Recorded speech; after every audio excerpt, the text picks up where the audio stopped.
बड़े बुजुर्ग कहा करते थे कि किसी अनजान जगह पे पनाह या किसी अनजान को सहारा देना नहीं चाहिए। किसके दिल में क्या होता है ये कौन जाने। लेकिन कहते हैं ना कि जब तक इंसान किसी चीज को अपनी आंखों से नहीं देखेगा तो उसका असलियत वो समझ ही नहीं पाता। ये उन दिनों की बात है जब मैं नौकरी में था।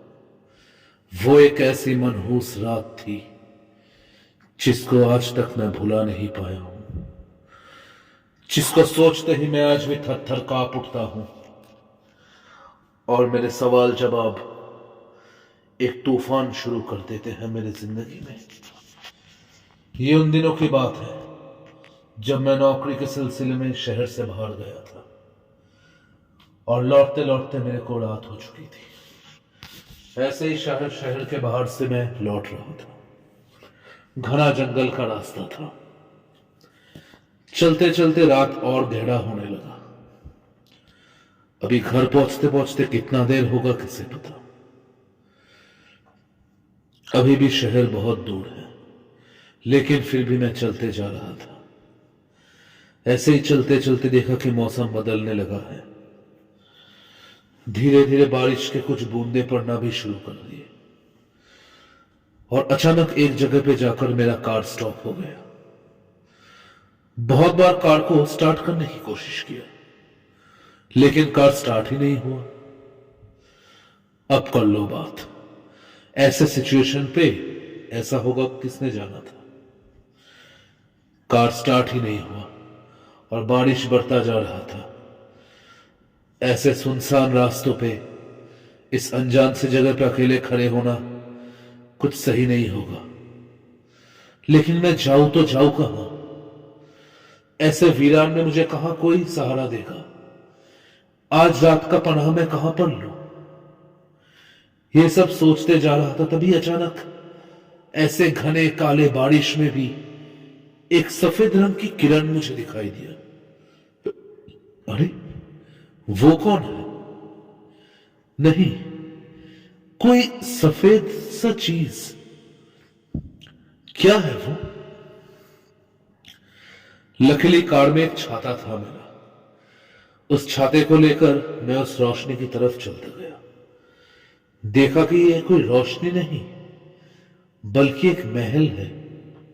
इस जंगल के बीचों बीच एक महल। यह कैसे हो सकता है? इस घने वीरान जंगल के बीचों बीच ऐसा सुंदर हवेली। बाप रे बाप, पूरा सफेद, जमींदारों के वक्त का हवेली। मानो यह हवेली मुझे अपनी तरफ आकर्षित कर रहा था। लेकिन आज रात के लिए यहां पे शेल्टर लेना शायद सही हो भी सकता है। ज्यादा कुछ सोचे बगैर मैं अपना सामान पैक किया और कार को लॉक कर दिया। लॉक करके आखिरकार मैंने उस महल के दरवाजे में दस्तक दिया। बहुत ही पुराना महल है।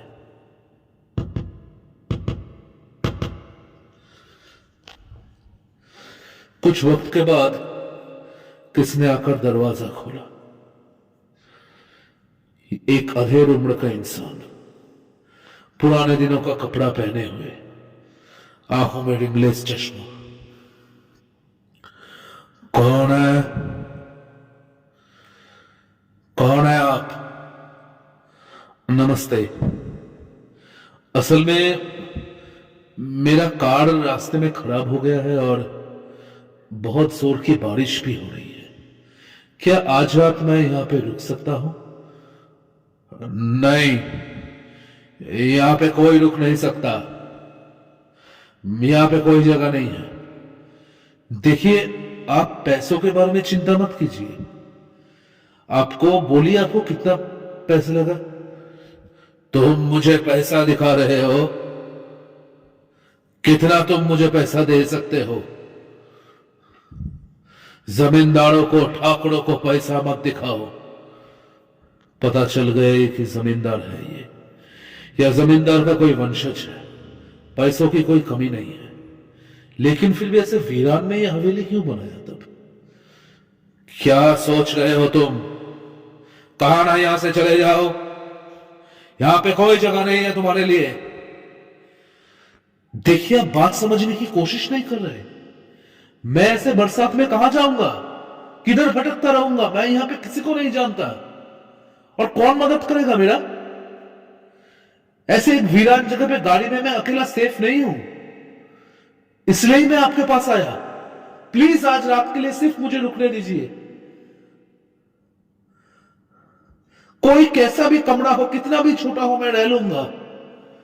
अगर आपको पैसा भी अगर आप मांगते तो मैं देने के लिए तैयार हूं।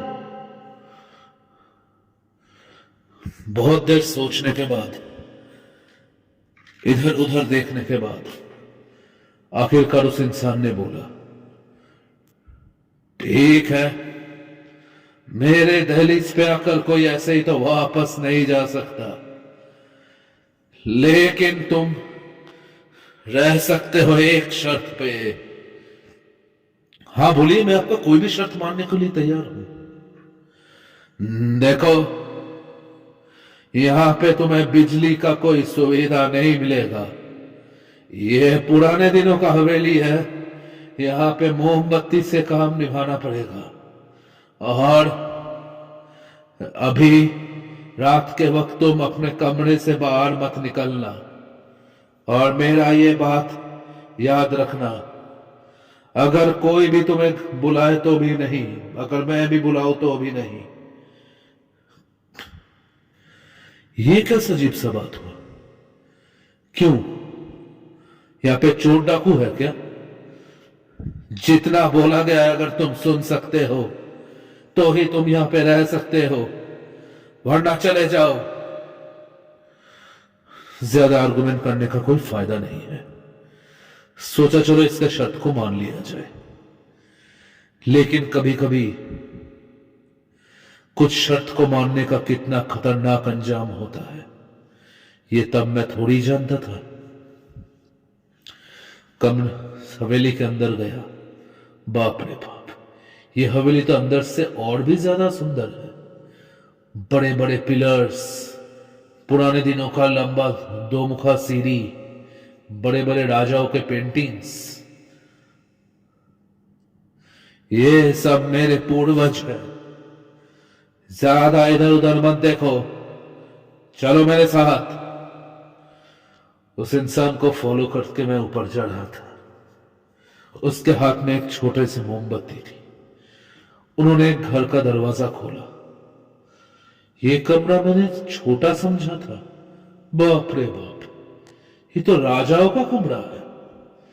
पुराने दिनों के लकड़ी का बिस्तर, कबर्ड्स वगैरह सब कुछ पुराने दिन के डिजाइन का।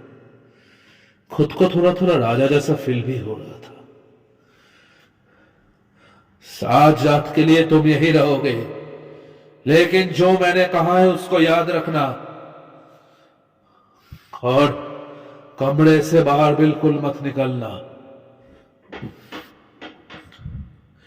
यह कहकर वो दरवाजा बंद करके चला गया।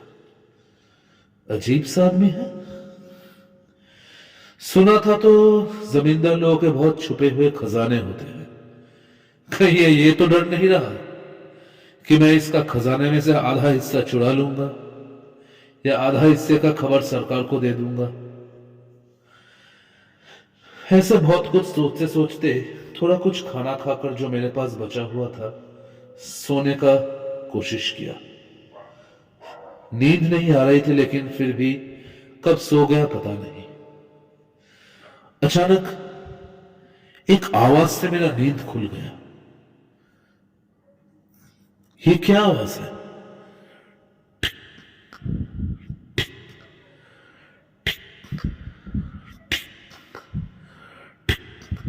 अरे, ये तो किसी के कदमों की आवाज है, और ये आवाज आ भी रहा है मेरे कमरे के दरवाजे के बाहर से।